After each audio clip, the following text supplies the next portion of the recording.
Assalamualaikum warahmatullahi wabarakatuh. Salam dan bahagia.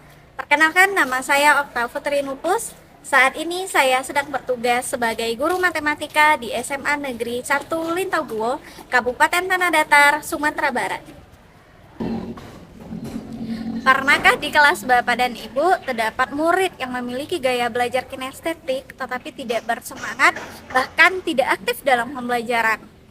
Atau apakah Bapak dan Ibu kesulitan dalam merancang pembelajaran yang dapat memenuhi kebutuhan belajar murid dengan gaya belajar kinestetik? Murid dengan gaya belajar kinestetik sering merasa kesulitan dalam pembelajaran yang belum sepenuhnya selaras dengan kebutuhan mereka. Meskipun guru sudah berusaha menerapkan pembelajaran berdiferensiasi, tantangan dalam memenuhi kebutuhan belajar murid kinestetik masih sering terjadi. Hal ini berakibat kepada murid yang tidak dapat mengembangkan potensi mereka secara optimal. Guru diminta untuk lebih kreatif dalam mengembangkan pembelajaran berdiferensiasi, khususnya di era pendidikan inklusif yang menekankan pada pemenuhan kebutuhan semua murid. Oleh karena itu, saya mengembangkan sebuah strategi pembelajaran berdiferensiasi dalam kelas 11 Matematika tingkat lanjut. Saya menyebut strategi pembelajaran berdiferensiasi ini dengan tabel graf, yaitu pembelajaran berbasis masalah dengan puzzle grafik. Strategi ini memungkinkan murid untuk belajar melalui eksplorasi dan pemecahan masalah secara kolaboratif menggunakan puzzle grafik yang dirancang untuk memvisualisasikan fungsi matematika. Bagaimana kabarnya Anda semua?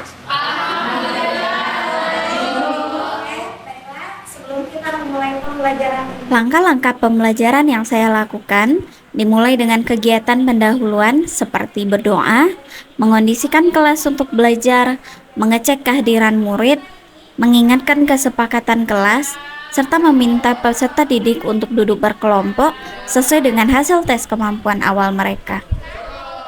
Pembagian kelompok ini merupakan pembagian kelompok dengan kesiapan yang sama, yang berarti terdapat kelompok paham utuh, kelompok paham sebagian, dan kelompok yang belum paham.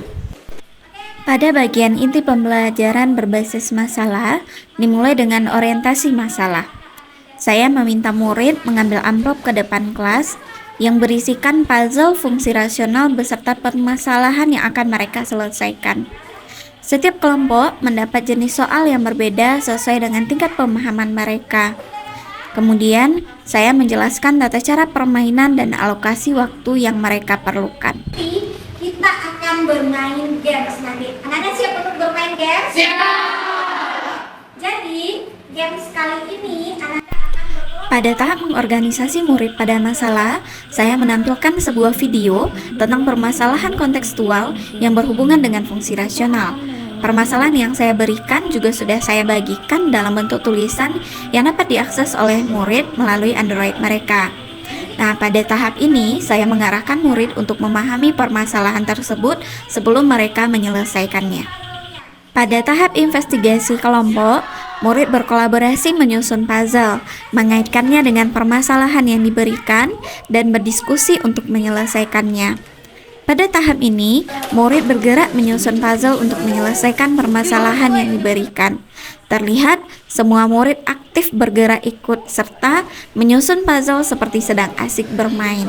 Bagi kelompok yang sudah selesai menyusun puzzle, saya meminta mereka menghubungkan puzzle dengan permasalahan yang diberikan. Ketika ada kelompok yang ragu atau kesulitan, saya membantu dengan memberikan pertanyaan-pertanyaan berupa probing question yang menggiring murid untuk berpikir kritis menyelesaikan permasalahannya. Oke, anak-anak semuanya sudah selesai untuk kegiatan diskusi hari ini? Sudah, Bu. Sudah menyelesaikan penyusunan puzzle dan menyelesaikan masalah yang Ibu berikan? Oke, jadi kita akan ajak kelompok untuk tampil presentasi di depan. Kita ajak sekarang? Ya. Pada tahap mengembangkan dan mempresentasikan hasil diskusi, saya mengajak kelompok yang akan maju ke depan kelas. Pada tahap ini, murid dari kelompok lain menyimak dan memberikan pertanyaan ataupun tanggapan terhadap hasil penyelesaian yang dibuat oleh kelompok penyaji. Untuk mengevaluasi pemahaman murid, pada tahap selanjutnya diberikan evaluasi berupa soal-soal yang berhubungan dengan fungsi rasional.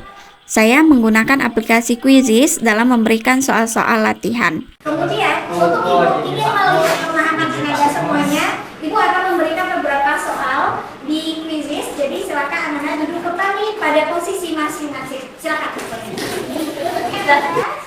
Nah, berdasarkan hasil latihan tersebut, akan terlihat murid yang masih terkendala, sehingga saya memberikan ulasan dan rangkuman, sehingga pada akhirnya murid dapat memahami semua materi yang diberikan.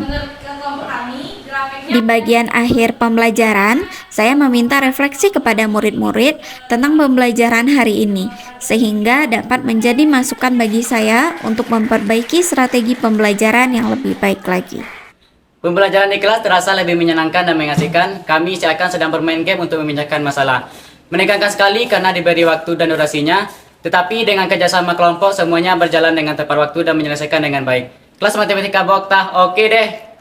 Praktek baik yang dilakukan oleh Ibu Okta menjadi role model bagi saya guru matematika untuk menciptakan pembelajaran berdiferensiasi agar memenuhi kebutuhan belajar murid.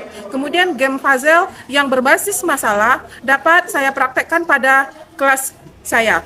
Saya tertarik sekali dengan praktik baik yang dibagikan oleh Ibu Okta. Terlihat dalam strategi pembelajaran yang digunakan dapat membuat semua murid aktif dalam menyusun puzzle dan memecahkan permasalahan yang diberikan. Saya tertarik untuk mengadopsi game puzzle berbasis masalah di kelas biologi saya. Strategi pembelajaran tabel graf ini merupakan salah satu inovasi pembelajaran berdiferensiasi yang dapat dilaksanakan di kelas. Hal ini dapat menginspirasi guru yang ada di sekolah agar dapat memfasilitasi murid sesuai dengan kebutuhan gaya belajarnya. Tabel graf merupakan salah satu strategi dalam pembelajaran berdiferensiasi yang dapat digunakan di dalam kelas. Mari bersama-sama berinovasi dan terus beradaptasi untuk menciptakan pengalaman belajar yang lebih bermakna bagi generasi masa depan. Belajar bersama penuh variasi.